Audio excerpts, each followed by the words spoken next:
বিদেশ দেখতে সুন্দর কিন্তু বাস্তবে ভয়ঙ্কর।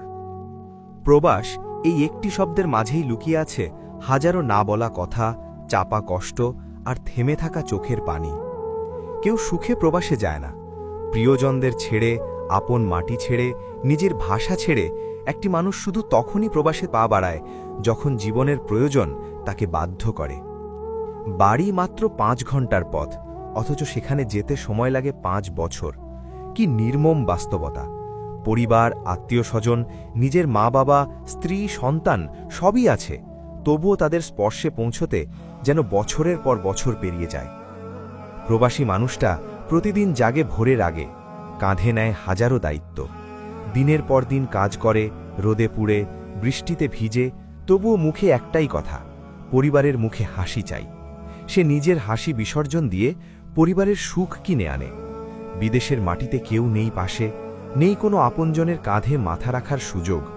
ছোট একটি অসুস্থতা, সামান্য মন খারাপ, সবই একা একা সহ্য করতে হয়। কারো কাছে মন খুলে বলার মতো সময় বা সাহস কোনো কিছুই তার থাকে না। কেবল রাতে বিছানায় শুয়ে একা একা চোখের পানি ফেলা আর ফোনের স্ক্রিনে মায়ের কণ্ঠ শোনা, বাবা কবে আসবি, এইটুকুই তার শান্তি। ছুটি মানে ইনকাম বন্ধ, ছুটি মানে ঋণের চিন্তা। সেই চিন্তাই তাকে বারবার পেছনে টানে।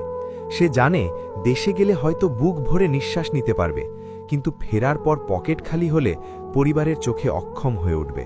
তাই সে যায় না, গেলেও দেরিতে। প্রবাসী মানুষের জীবনে ঈদ আসে না, উৎসব আসে না, আসে শুধু দায়িত্ব, কষ্ট আর সীমাহীন একাকিত্ব।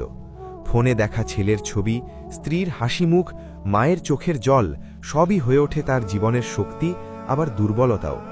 শেষ কথা, প্রবাসীর জীবনটা ফুলে নয়, তাদের জীবন কাঁটায় মোড়া।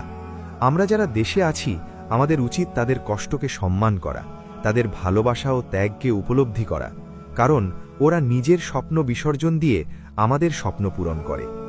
বাড়ি মাত্র 5 ঘন্টার পথ, অথচ সেখানে যেতে সময় লাগে 5 বছর। কি নির্মম বাস্তবতা! জীবনটা বড্ড অগোছালো, প্রকাশ করলে দুঃখী আর না করলেই সুখী।